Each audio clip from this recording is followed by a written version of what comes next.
মোল্লা college Nazrul Suhrawardy শিক্ষার্থীদের মধ্যে সংঘর্ষে রণক্ষেত্র ডেমরা যাত্রাবাড়ি, আহত অনেকে।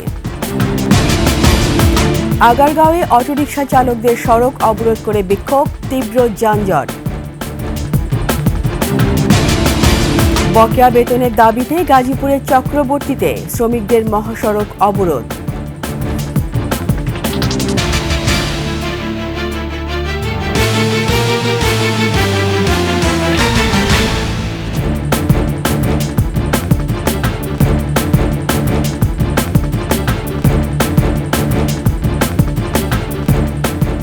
শুনছিলেন সংবাদ শিরোনাম। আমন্ত্রণ ২১ দুপুরের সংবাদের সাথে আছি আমি রীতা চৌধুরী। দর্শক, ২১ টেলিভিশনের সংবাদ একই সাথে সরাসরি দেখতে পাবেন আমাদের ফেসবুক পেজ www.facebook.com/2124 অনলাইনে।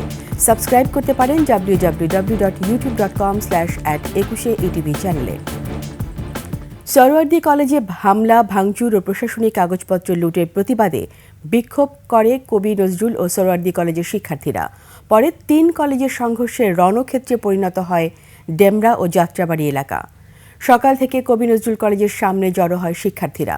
বেলা ১২টার দিকে শহীদ সরোয়ার্দী কলেজ ও কবি নজরুল কলেজের শিক্ষার্থীরা হামলা চালায় মাহবুবুর রহমান মোল্লা কলেজে। এ সময় তাদের মধ্যে ধাওয়া পাল্টা ধাওয়া ও সংঘর্ষ শুরু হয়। এ সময় অনেক শিক্ষার্থী আহত হয়। সড়কে বন্ধ হয়ে যায় যান চলাচল। কবি নজরুল কলেজের শিক্ষার্থীরা জানান, হামলার তদন্ত দাবি এবং সরোয়ার্দী কলেজ ও মাহবুবুর রহমান মোল্লা কলেজের পক্ষ থেকে সমস্যা সমাধানে কোনো উত্তর না পাওয়ায় বিক্ষোভে নামেন তারা। এ সময় তারা জানান, এই কর্মসূচিতে ৭ কলেজের শিক্ষার্থীদের সমর্থন রয়েছে। রোববার ভুল চিকিৎসায় অভিজিৎ নামে এক শিক্ষার্থীর মৃত্যুর অভিযোগের জের ধরে পুরান ঢাকা ন্যাশনাল মেডিকেল কলেজ এবং শহীদ সরোয়ার্দী কলেজে ব্যাপক ভাঙচুর ও লুটপাট চালায় মাহবুবুর রহমান মোল্লা কলেজের শিক্ষার্থীরা।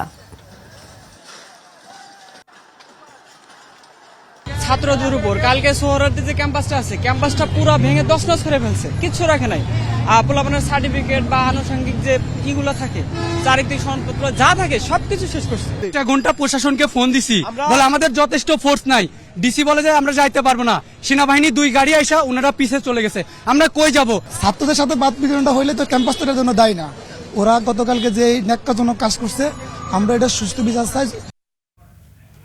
দর্শক, ঘটনাস্থলে আছেন সহকর্মী মাহতাব মিনহাজ। সরাসরি চলে যাচ্ছি তার কাছে। মিনহাজ, এখন পরিস্থিতি কেমন দেখছেন? প্রশাসনের পক্ষ থেকে কি কোনো পদক্ষেপ নেওয়া হয়েছে? ধন্যবাদ রীতা। দুপুর 12টা থেকে ঠিক 2টা পর্যন্ত কিন্তু যাত্রাবাড়ির যে আমি জায়গাটাতে দাঁড়িয়ে আছি, যে ডক্টর মাহবুবুর রহমান মোল্লা কলেজ, এই জায়গাটা কিন্তু রণক্ষেত্রে পরিণত হয়েছে। আপনি যেমনটি জানেন, ডক্টর মাহবুবুর রহমান কলেজের যে শিক্ষার্থী অভিজিৎ হত্যার বিষয়টিকে কেন্দ্র করে আজ প্রায় শত শত শিক্ষার্থী এই ডক্টর মাহবুবুর রহমান মোল্লা কলেজের দিকে কিন্তু আসে এবং তারা আসার পরে কিন্তু 2 পক্ষের সংঘর্ষে কিন্তু এই এলাকাটি রণক্ষেত্রে পরিণত হয়।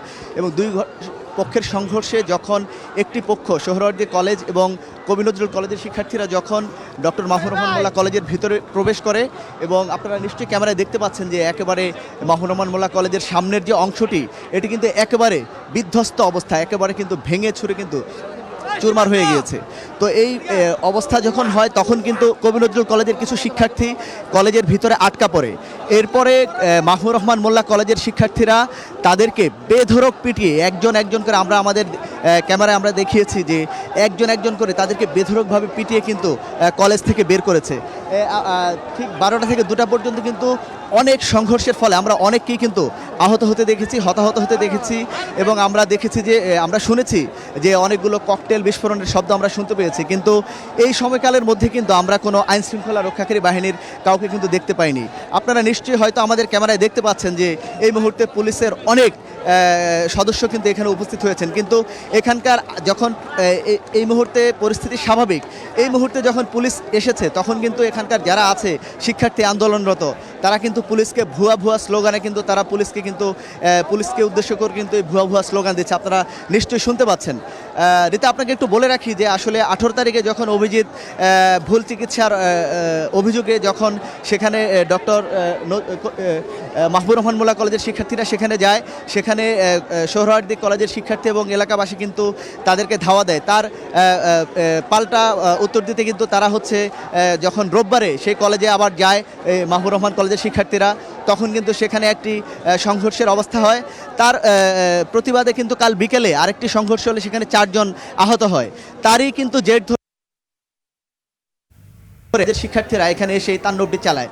রিতা, এই ছিল আমার কাছে সর্বশেষ এখান থেকে। মিনহাজ, আপনাকে অসংখ্য ধন্যবাদ। আমরা চলে যাচ্ছি পরের সংবাদে। রাজধানী আগারগাঁওয়ের সড়কে অবস্থান নিয়ে বিক্ষোভ করছেন ব্যাটারি চালিত রিকশা চালকরা। তারা আগারগাঁও মোড় অবরোধ করেছেন। এ কারণে আশপাশের সড়কগুলোয় তীব্র যানজট দেখা দিয়েছে। বেলা 11টা থেকে আন্দোলনকারীরা আগারগাঁও মেট্রো রেল স্টেশন সংলগ্ন সড়কে অবস্থান নেন। এ সময় বিক্ষোভকারীদের অনেকে সড়কের মাঝখানে শুয়ে পড়েন। এ কারণে ওই সড়কে যান চলাচল বন্ধ হয়ে যায়। আন্দোলনকারীদের দাবি, ব্যাটারি চালিত রিকশা বন্ধে হাইকোর্টের আদেশ প্রত্যাহার করতে হবে।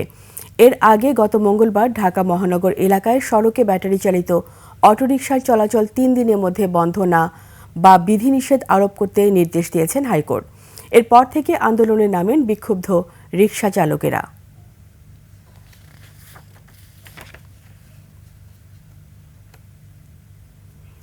গাজীপুরের চক্রবর্তীতে আজও চন্দ্রা নবীনগর মহাসড়ক অবরোধ করেছে বেক্সিমকো ইন্ডাস্ট্রিয়াল পার্কের শ্রমিকরা।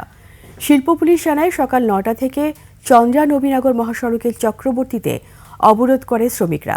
বেক্সিমকো ইন্ডাস্ট্রিয়াল পার্কের প্রায় অর্ধেক শ্রমিক অক্টোবর মাসে বেতন পেয়েছেন। যারা বেতন পাননি তারা ফের মহাসড়কে নেমে বকেয়া বেতনের দাবি জানান। শ্রমিকদের দাবি, তাদের অনেকেই অক্টোবর মাসে বেতন পেলেও আন্দোলনে থাকা কেউই বেতন পাননি। বেতন না পাওয়া পর্যন্ত মহাসড়ক ছেড়ে যাবে না বলেও জানায় তারা।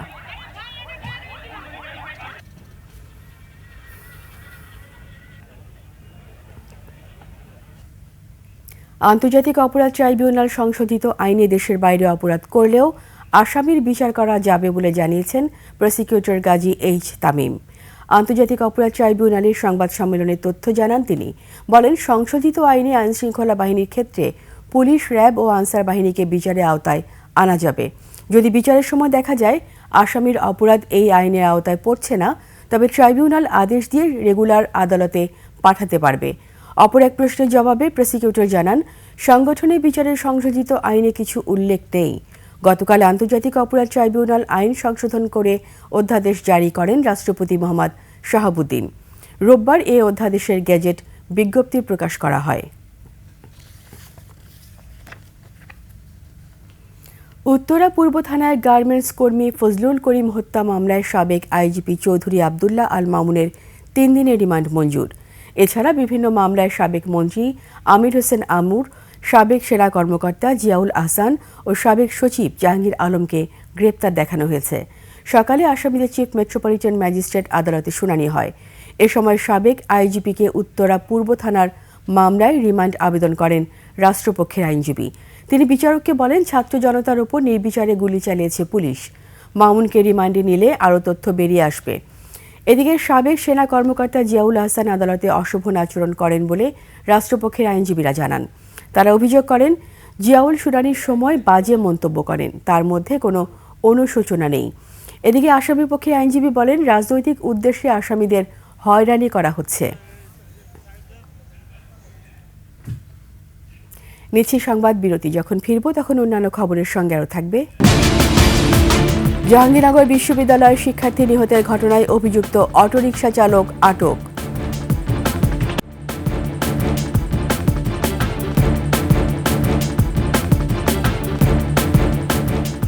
আমন্ত্রণ আবারও 21 সংবাদে। জাহাঙ্গীরনগর বিশ্ববিদ্যালয়ে অটোরিকশার ধাক্কায় শিক্ষার্থী নিহতের ঘটনায় অভিযুক্ত অটোরিকশা চালক আরজুকে আটক করে পুলিশের দিয়েছে প্রশাসন। রোববার দুপুরে তাকে বিশ্ববিদ্যালয়ের পার্শ্ববর্তী গেরুয়া এলাকা থেকে আটক করে বিশ্ববিদ্যালয়ের প্রক্টর অফিসে নিয়ে আসেন নিরাপত্তা কর্মকর্তারা। মঙ্গলবার দুর্ঘটনার সময় পথচারী নাইম এবং রিকশার যাত্রী আবু হায়াত ও নাহিদ তাকে শনাক্ত করে। পুলিশ জানায় জিজ্ঞাসাবাদের জন্য থানায় নেওয়া হয়েছে। মঙ্গলবার জাবির নতুন কলা ভবনের সামনে অটোরিকশার ধাক্কায় গুরুতর আহত হয়ে মারা যান বিশ্ববিদ্যালয়ে 53 আবর্তনের মার্কেটিং বিভাগের ছাত্রী আফসানা রাচি। এই ঘটনায় গত কয়েকদিন ধরেই ক্যাম্পাসে 11 দফা দাবিতে বিক্ষোভ করে শিক্ষার্থীরা।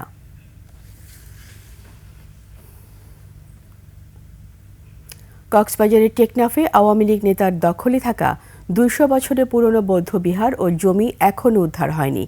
আদালতের নির্দেশ থাকার পরও পুনর্দখলে নিতে পারেনি স্থানীয় প্রশাসন। দখলকারীরা প্রভাবশালী হওয়ায় এতদিন মুখ খোলার সাহস পায়নি বৌদ্ধ সম্প্রদায়ের মানুষ। কক্সবাজার প্রতিনিধি আব্দুল আজিজের তথ্য ছবিতে দেখুন ডেস্ক রিপোর্ট।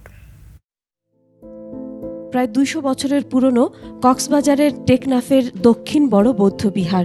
2009 সালের আগেও এই বৌদ্ধ বিহারে ছিল পুণ্যার্থীদের পদচারণা। আসতেন দেশ বিদেশের বৌদ্ধ ভিক্ষুরা। আওয়ামী লীগ সরকার ক্ষমতায় আসার পর থেকে বৌদ্ধ বিহার ও এর আশপাশের প্রায় 12 একর জমি দখলে নেয় স্থানীয় আওয়ামী লীগ নেতা রাশেদ মোহাম্মদ আলী। বিহারে থাকা বৌদ্ধ মূর্তিগুলো ভেঙে ফেলে। যখন এমপি ক্ষমতা তো কলেজের নাম দিয়ে এটা কলেজ করিম বলে হয়ে রাখেন, কলেজের নাম দিয়ে কি করছে তারা এন দখল করে ফেলে। এই এখন মানুষ আলি আয় তো একটু বাঙালি তো সব মানুষ আইয়ে রে লুটপাট করে। আমাদের কোনো ধরনের হস্তক্ষেপ নাই, আমরা